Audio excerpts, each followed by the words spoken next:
Welcome to the demo of the UCLA Central Recharge System.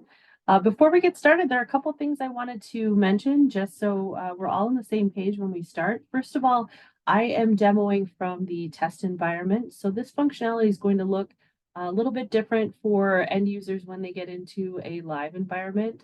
I've been provisioned with access to all the different types of recharge transactions and almost all of the security roles that are available in the system. And we've done this for testing purposes. So in the real world, if you will, this home screen will look a little bit different for each individual user, depending on what they've been provisioned access with. The second thing I wanted to note is that any of the data that you will see in any of the screens that I go into in the demo here, we're using a mock set of data. And so the data that you see in here will look a little bit differently from what the live data will look like once we roll this out and users can get in and start using the tool itself. So with that, let's go ahead and start our demo. So when users log into the system, this is the home screen that they will see. The navigation has been updated from, I think what we're using in the system today is more of like a hyperlink type of navigation. So what we're going to be implementing is this tile functionality for navigation. So you can kind of see them moving as I mouse over each one. In terms of the functionality that's been added to the tool, a lot of it is pretty much in line with what we have today. So we have several tiles here for the ROR process. Requesting ROR information is going to be these blue tiles. Service units would use these yellow tiles for quoting, fulfilling orders, and then approving the transaction information. We have these green tiles here for single line recharge and for the bulk import. We have these orange tiles for intercampus recharge and these light blue tiles for blood donations. And finally, we have a red tile down here for an audit report. So if I scroll back up here to the top, for a lot of these roles, what you'll see is the tile here on the left is where we would navigate. We would use this to navigate through to an area where an action needs to be taken. And the tile here on the right is where we can go and see the dashboards, or essentially a list of all of the transactions we have either participated in or where we would go to see all of the items that are pending our approval, that kind of thing. So we have the action tile here and the review or list of information, list of transaction information right here. And you can see all of these are set up basically the same way. So we've got the create and then the dashboard, create and dashboard, etc. for each one of these. So clicking into single line recharge for just this brief demo purpose, and I would take this time to note that we'll be hosting several roadshow sessions over the next 5 to 6 months where we'll be able to go in and do much more detailed demos on each of the transaction types, each recharge transaction type here in the tool. But for our purposes here, I'm just doing a really brief high-level demo. When I click through and navigate into the form to enter the information for a single line recharge, what we have is this top section up here where we would enter our basic information. It pre-populates with my name and my email address. I can add my phone number. The effective date auto populates to the current date, but this can be changed if needed. And then we have a description section here.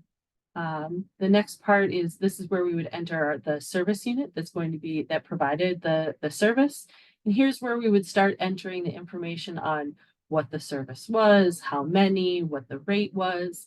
Once we have that information filled in, there are additional tiles that will pop up in here, which is where we would add all of our billing information. The final step that we would do is we have to check this little box here. This is our approval control within the system that says that whoever the service unit is that's providing the good and service has approval to charge this particular chart string or series of chart strings that may be loaded up in here. Now, if I filled out most of this information, but say I have, I don't know, 10 debit lines that I'm going to need to add on here, and I only know 5 of them right now, I can fill in that information and click save. And basically what it would do is it puts this into a saved queue so that I can come back to it at a later date and reopen it and fill in the rest of the information. If it's already done and I'm ready to go, I would just click submit here, and that's what would start the process to send it off to the ledger to be posted. So we're not going to go through all of those steps today. So instead, I'm going to click home and come back here, and this allows me, and then I'm going to click through here to the dashboard so we can see the transaction detail that's on here. Now, I haven't submitted any transactions in this version of the test environment, but these are the different buckets or lists, if you will, where you could see the different transactions that you had created. So these would be a list of all of the transactions that have been completed. This would be the list of transactions that have been submitted but not completed. There might be some items that were submitted but for some reason didn't go through. So we have this as a status update that would have a list of transactions potentially in it. And finally, we have that saved queue that I mentioned before. I'm going to click home and come back here. So more or less, all of the functionality is going to it's going to be similar functionality for each of these in terms of this taking an action here and coming over here to review all of the transactions that have been submitted. We'll go ahead and go in here just because this is a brief demo into the audit reports. And so I'm going to click on this tile. It's going to bring me to this screen here.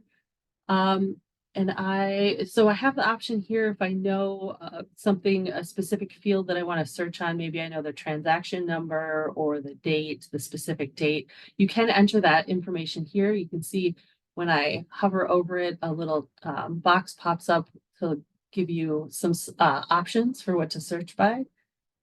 But we also have this option to click on this apply filters button here. And I'm going to search by preparer name, and I'm going to pick on Uma here for a second. And I'm going to click search. And what happens is it gives me a list of every transaction that Uma has submitted. It doesn't matter what type of recharge transaction she submitted. So these are single line recharges. These are RORs. We've got a bulk upload. We've got some intercampus transactions. So I know these are all hers. This is the type of transaction. This is the date. There's a brief description field here, and then status. So all of these, I haven't selected a specific status. So these are just everything that she's ever sent. So what I can do, if I want more detail than this, what I can do is click on this little hyperlink here that says view, and it's going to bring up the form. So I can see the basic information here. I can see who the service unit was and their financial unit. I can see what goods and services were selected here. Because this hasn't actually gone all the way through, I don't have the option yet to reverse any of these transactions. So these are kind of grayed out for now, but once these are submitted and active and posted, then we would have the option to reverse them if we needed to. The other option here on the audit report is to click on this audit log. And what that will do is tell me who submitted the order, when it was submitted, date and time, and all of that information. So this has been submitted, but it hasn't actually gone all the way through and posted to the ledger yet. So there's only one line here. So if I click close, that brings me back here. And then if I wanted to, I could select another one of these. This particular recharge has multiple lines of activity on here. So we've got an event space, goods and service. We've got a catering good and service, and that's going to a COA chart string here and a poet chart string here. So this is just a good example of what we can have when we have multiple items on one transaction. Close that.